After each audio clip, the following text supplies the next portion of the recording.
पिंटू और पिंटू के पापा मॉर्निंग वॉक से घर वापस आ रहे थे कि रास्ते में उन्हें एक सुंदर कुत्ता दिखाई देता है। पापा पापा, ये देखो कुत्ता कितना सुंदर है।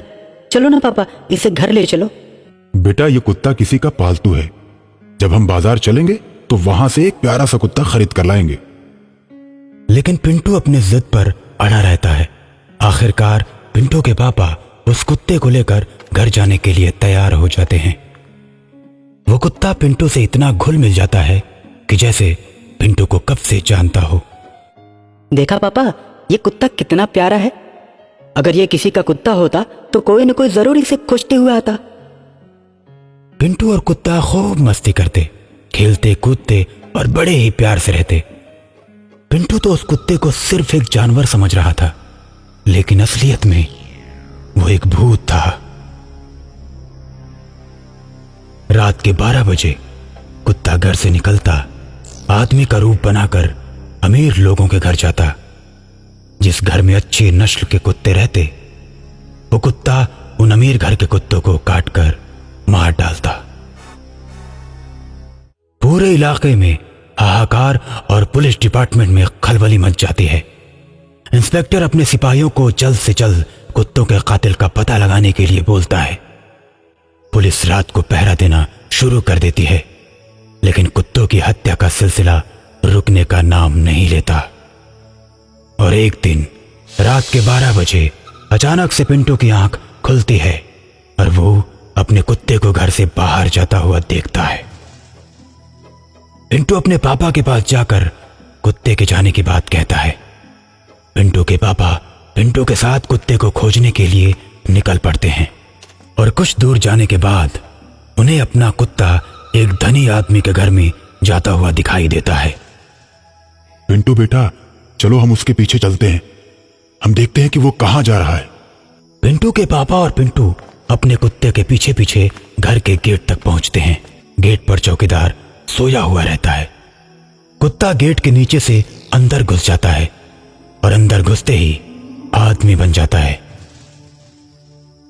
उस आदमी का शरीर हरा हो जाता है और उसके पैर उल्टे रहते हैं।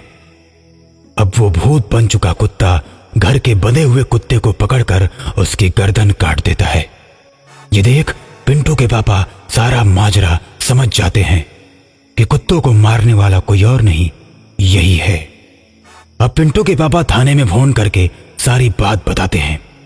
थोड़ी ही देर में पुलिस की गाड़ी आ जाती है। पुलिस वाले उस घर को चारों तरफ से घेर लेते हैं, जिसके अंदर वो भूत कुत्ते का खून पी रहा होता है। तुम जो भी हो, अपने आप को पुलिस के हवाले कर दो। इसी में तुम्हारी भलाई है, नहीं तो तुम्हारा इनकाउंटर कर दिया जाएगा। अपने हाथ ऊपर करो और चुपचाप बाहर आ जाओ। इंस्पेक्टर के कई बार बोलने के बाद भी वो बाहर नहीं आता। अब हमारे सिपाही अंदर जा रहे हैं और तुम्हारा इनकाउंटर करेंगे। इतना कहकर इंस्पेक्टर सिपाहियों को आदेश देता है और सिपाही गेट के अंदर घुस जाते हैं और देखते हैं कि सामने वो आदमी खड़ा है जिसने कुत्ते को मारा। उसके मुंह पर खून ही खून लगा हुआ है। सिपाही उसकी तरफ बंदूक तान देता है, लेकिन जब उसकी नजर उस आदमी के पैरों पर पड़ती है तो वो डर जाता है। भाई, इसके तो पैर उल्टे हैं। ये कोई इंसान नहीं, ये भूत है, भूत। इस पर किसी गोली का असर नहीं होगा। चलो यहां से चलते हैं। अरे कोई भूत वूत नहीं होता। अभी मैं इसको मौत के घाट उतारता हूं। ओए हत्यारे, मरने के लिए तैयार हो जा। तू दूसरों को तो नकली उल्टे पैर लगाकर डरा सकता है, लेकिन मुझे नहीं। इतना कहकर वो सिपाही गोली चला देता है, लेकिन ये क्या, गोली तो उस हत्यारे के आर पार हो जाती है। देखा, मैंने बोला था ना, ये भूत ही है। अब तो मानेगा ना मेरी बात। चल भाग, चल यहां से। इतना कहकर सिपाही भागने लगते हैं, लेकिन भाग नहीं पाते। उनके पैर जाम हो चुके हैं। पहला सिपाही अब समझ जाता है कि उनका मरना निश्चित है। दूसरा सिपाही अभी भी भूत पर गोली चलाता है और इतने में वो भूत आकर सामने खड़ा हो जाता है और दूसरे सिपाही की गर्दन काट देता है। अपने साथी सिपाही की गर्दन कटता देख पहला सिपाही और भी डर जाता है। धीरे धीरे वो भूत पहले सिपाही को छोड़कर सभी सिपाहियों की गर्दन काट देता है और अंत में बचे हुए सिपाही के पास पहुंचता है। मैंने तुझे इसलिए नहीं मारा क्योंकि तुझे मेरे बारे में पता चल गया था और तू बार बार यहां से जाने के लिए बोल रहा था। मुझे मेरे काम में रुकावट डालने वाले पसंद नहीं। तूने अपने साथियों को समझाया लेकिन किसी ने तेरी बात नहीं मानी और सबको मैंने मार डाला। अब बता तेरी क्या मदद कर सकता हूं? तुम इतने ही अच्छे हो तो हत्या करना छोड़ क्यों नहीं देते? मैं किसी को मारना नहीं चाहता था। मैं तो केवल बड़े घर के कुत्तों को मारना चाहता था। तुम बड़े घर के कुत्तों को क्यों मारना चाहते थे? उन कुत्तों ने तुम्हारा क्या बिगाड़ा है? जब मैं जिंदा था तो मेरे पास विदेशी नस्ल के कुत्ते रहते थे और मैं उनके बच्चों को बेचकर अपना व्यवसाय चलाता था।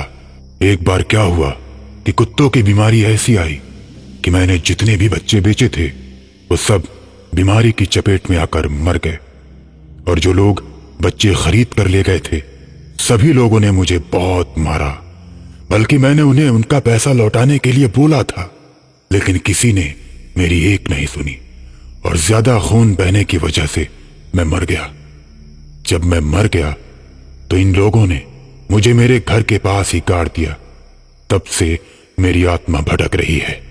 ठीक है, मैं तुम्हारा अंतिम संस्कार करूंगा और तुम्हें मुक्ति भी दिलवाऊंगा। इतना कहकर सिपाही भूत के घर जाता है और जमीन खोदकर उसके कंकाल को निकालकर उसका अंतिम संस्कार कर देता है।